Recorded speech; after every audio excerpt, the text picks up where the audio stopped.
আসসালামু আলাইকুম ওয়া রাহমাতুল্লাহি ওয়া বারাকাতুহু। ব্রাদার ইসলাম কেমন আছেন? আশা করি আল্লাহর হুকুমে সকলে ভালো আছেন। আর সকলে ভালো থাকুন, সুস্থ থাকুন, আল্লাহর আনুগত্য করুন। আর সফরে যাওয়ার আগে যেমন সফরে জোগাড় করে নেওয়া হয় রাস্তার খাবার বা জামা কাপড়ের বিষয়, সেই সবগুলো তৈরি করুন। মৃত্যুর সফর একটা আছে সামনে সবাইকার। ১ নম্বর। ২ নম্বর হচ্ছে যে ৩ টে সওয়ালের উত্তর নিয়ে যান। ৩ টে প্রশ্নের উত্তর। যে আমার রব কি? আমাকে যখন জিজ্ঞেস করা হবে, আমার রব যে আমাকে এক ফোঁটা বীর্য থেকে বানিয়েছিল, আজকে মৃত্যু দিয়ে উপকৃত করেছে এবং তার নিয়ামত ভোগ করেছি, যেন আমরা এরমভাবে সঠিকভাবে বলতে পারি।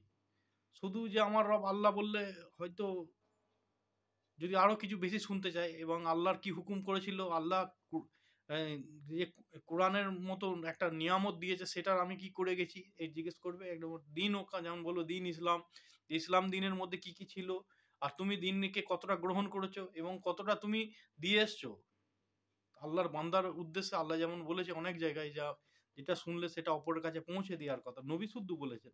তো নবী যখন বলবো যে আমার মোহাম্মদ সাল্লাল্লাহু সাল্লাম আমার নবী, তখন বলবো উনার কি আদর্শ ছিল, উনি কি করতেন, সেসব জিনিসগুলো তো জিজ্ঞাসা করতে পারে। এখন কি বলবো আমি? তো আমাকে বলতে হবে যে আমার নবী দিনের ইসলাম প্রতিষ্ঠা করতে এসেছিলেন, দিনের দাওয়াত দিয়েছেন, তার মেন কাজ ছিল এটা। তার জন্য তিনি মার খেয়েছেন, অপমানিত হয়েছেন, মানে দেশ ত্যাগ করতে হয়েছে, বাসভূমি ত্যাগ করতে হয়েছে, অনেক কিছু কুরবানি দিতে হয়েছে। ভালো ভালো বন্ধু যে উনার সমর্থকদের হত্যা করে দিয়েছে, সেগুলোকে সহ্য করতে হয়েছে, কষ্ট মেরে পিঠ ফিট ফাটিয়ে দিয়েছে, দাঁত ভেঙে দিয়েছে। এগুলো সব আমার নবী আমার এই ইসলামকে প্রচার করা, আমার রবের ইয়েকে প্রচার করার জন্য এসেছিল, যেটা আমাকে সেকেন্ড কোশ্চেনে বলে দিয়েছে দিন ও। তো আপনি কি করেছেন, বা আমাকে জিজ্ঞেস করা আমি কি করেছি, আমার বাপকে জিজ্ঞেস করা হবে, আমার দাদুকে জিজ্ঞেস করা হবে, আমার ছেলেকে, আমার পোতাকে, কিয়ামত পর্যন্ত যে আসবে তাদেরকে সকলকে জিজ্ঞেস করা হবে। তো সেই সব জিনিসগুলো আপনি তৈরি করে নেন। কোরআনের মাধ্যমে দেওয়া আছে, হাদিসের মাধ্যমে দেওয়া আছে, সঠিকটা জানকারি গ্রহণ করুন। আর এর আগে ৯/১১/২০২৪ মিরাসি বন্টন পার্ট ১০ বানিয়েছিলাম, ইনশাল্লাহ আজকে তারপর থেকে বানাবো। এটা সূরা বাকারার ১৮৮ নম্বর আয়াত। কিন্তু আমি এগুলো বলে গেছি, তারপরে মিরাসি বন্টনের বিষয় আছে যেগুলো জানা অবশ্যই প্রয়োজন। কেউ যদি মিরাসি বন্টনকে ফলো করে, শুরু থেকে আমার 10টা ভিডিও আছে এর আগে, তাহলে এগুলো সে পাবে। এটা পরবর্তী ভিডিও, এখনো 4-5খানা ভিডিও হবে, জানা প্রয়োজন। একটা থোক অ্যামাউন্ট পেয়ে যাবে সকলে, সেই কারণে বলা। তার আগে আল্লাহর নাম নিয়ে নিই। আউযুবিল্লাহি মিনাশ শাইতানির রাজিম। বিসমিল্লাহির রহমানির রহিম। রাব্বিশ রাহ লি সাদরি ওয়া ইয়াসসির লি আমরি ওয়াহলুল উকদাতাম মিন লিসানি ইয়াফকাহু কওলি ওয়াকুনুদ্দিনু কুল্লুহু লিল্লাহ বিসমিল্লাহি মাজরাহা ওয়া মুরসাহা ওয়া তাওয়াক্কালতু আলাল্লাহি কাফি জাআল হাক্কু ওয়া জাহাকাল বাতিল ইন্নাল বাতিলা কানা জাহুকা জাযাল্লাহু আন্না মুহাম্মাদান বিমা হুয়া আলুহু। এই ১৮৮ নম্বরে আল্লাহ সতর্ক বার্তা দিয়েছে ওই ব্যক্তিকে যে সমাজের লোভী, ফ্রড, চিটিংবাজ বা যে অহংকারী, সেই ব্যক্তির জন্য। এতে কি বলছে যে, আমি শুরু করলাম বিসমিল্লাহির রহমানির রহিম। আর তোমরা নিজেদের মধ্যে একে অন্যের অর্থ সম্পদ অন্যায়ভাবে খেও না, এবং মানুষের ধনসম্পদ এর কিছু অংশ জেনে বুঝে অন্যায়ভাবে আত্মসাৎ করার উদ্দেশ্যে বিচারকের কাছে পেশ করো না। এইটুকুন আয়াত বলেছে আল্লাহ। এই আয়াত শেষ হয়ে গেল। এইবার যে জিনিসটা আমি পেয়েছি, এর সাথে প্রতিটা জিনিসের সঙ্গে একটা করে তফসির আছে। এই তফসিরটা আমি তপাস করে পাইনি, এখন পেয়েছি, এই জন্য আপনাদের কাছে দিচ্ছি। এর অর্থ এই যে গ্রামের সরপঞ্চ বলুন বা গ্রাম প্রধান বলুন বা শাসক, পুলিশের হাতে ঘুষ দিয়ে বা আদালতকে কেস করে মিথ্যা মামলা দিয়ে, যে জিনিসটা হচ্ছে যে ঘুষ দিয়ে অবৈধভাবে হকদারের হক হাতিয়ে নিও না। এর মধ্যে কতগুলো আছে, যে আমি আমার ভাইয়ের, আমার বোনের, আমার প্রতিবেশীর সম্পদ, বা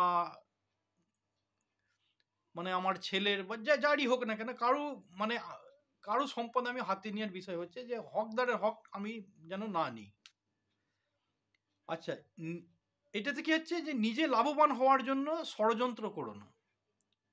ঠিক আছে, এটা তফসিলের ইয়াতে আছে।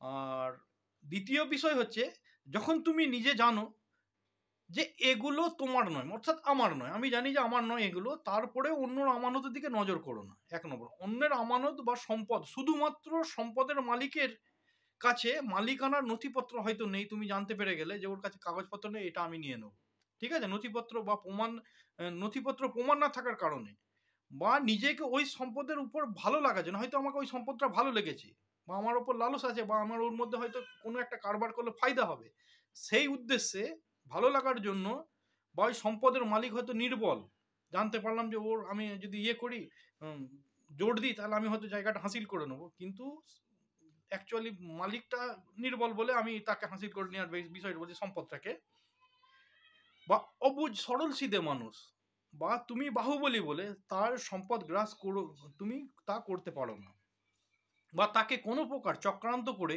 প্যাঁচে ফেলে তার সম্পদ গ্রাস করতে পারবে না, বা গ্রাস করতে পারবে, হয়তো তার সম্পদ তাকে পেঁচে ফেলে গ্রাস করতে পারবে বলে তার নামে মিথ্যা মামলা দিয়ে আদালতে টেনে নিয়ে যাবে, বলছে না বিচারকের বিষয়টা নিয়ে, বলছে আদালতে নিয়ে যেও না, হয়তো কানুনি দাও পেঁচে উকিলের চালাকিতে চতুরাইতে, বা তার সাক্ষী না আসা না যাওয়ার কারণে, বা কোনো কারণবশত সে তার অর্থ না থাকার কারণে চতুরাইতে এই সম্পদ হয়তো তুমি হাসিল করে নিলে, তোমার কাছে এসে গেল, কিন্তু আল্লাহর নজরে তুমি তা অবৈধ মালিক হলে, বৈধ মালিক হতে পারলে না, ঠিক আছে, তোমার যে সম্পদের কারো যদি মেরে নিয়েছো, তোমার সম্পদের সঙ্গে মিশলে তোমার সম্পদটাও হারাম হয়ে যাবে, তা আল্লাহর নজরে তা তো কোনোদিনই তোমার হবে না, আর তোমার ওই সম্পদ হারামই থেকে গেল, হালাল আর হলো না, যতই টাকা খরচ করো, হয়তো দেখা গেল ওই সম্পদটা হাসিল করার জন্য 1 লাখ টাকা সম্পদ খরচ, মানে হাসিল করতে গিয়ে তুমি 1.5 লাখ টাকা খরচ করে দিলে, ওই 1.5 লাখ টাকা দিয়ে তুমি অন্য সম্পদ কিনে নিতে পারতে। যাই হোক, যাদের আর একটা বিষয় হচ্ছে, এটা হচ্ছে মানে দুনিয়া বিষয়,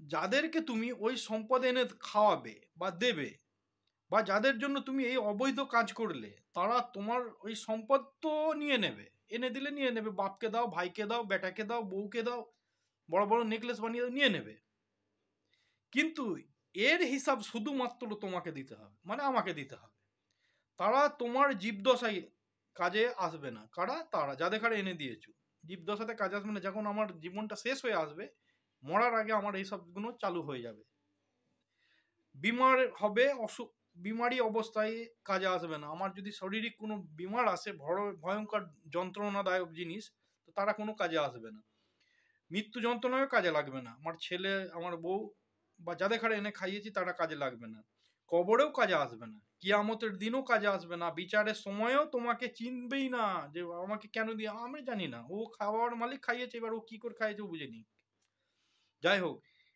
জাহান নামেও তোমার সাথে কেউ সাথ দেবে না, অর্থাৎ আমাকেই আমার ওই অবৈধ মাল নেওয়ার জন্য আমাকেই জাহান নামে যেতে হবে, বা আমার ইবাদত নষ্ট হয়ে গেল, সব কিছু চলে গেল, ঠিক আছে, ওই জন্যে কারো মাল আল্লাহর ওয়াস্তে নেবেন না, আর তুমি অন্যর মাল হাত লাগালে না, মানে অর্থাৎ আমি কারো অন্যর মাল হাত লাগালাম না, কারো সম্পদ আমি অন্যায়ভাবে নিয়ে নিলাম না, আমি আমার কপালে জাহান নামের স্ট্যাম্প মেরে নিলাম, নাউজুবিল্লাহ, অর্থাৎ আমি ওই মালটা নেওয়ার জন্য আমি জাহান্নামী হয়ে গেল, কিন্তু আমার পরিবার খেয়ে হয়তো সে অন্যরকম হয়ে গেল, সাজা আমাকে ভোগ করার জন্য, এই দুদিনের জিন্দগিতে কি দরকার বলুন, ওই জন্য আল্লাহর ওয়াস্তে এগুলো ছেড়ে দেন, ত্যাগ করুন, আর যদি কারো এরম কেউ করে থাকে, তো তার কাছে স্যারেন্ডার হয়ে যান, তার মাল তাকে ফেরত দিয়ে দেন। আল্লাহ হাফিজ, যদি আমার মধ্যে কোনো ভুল হয় আল্লাহর রাস্তায় মাফ করবেন। আল্লাহ হাফিজ।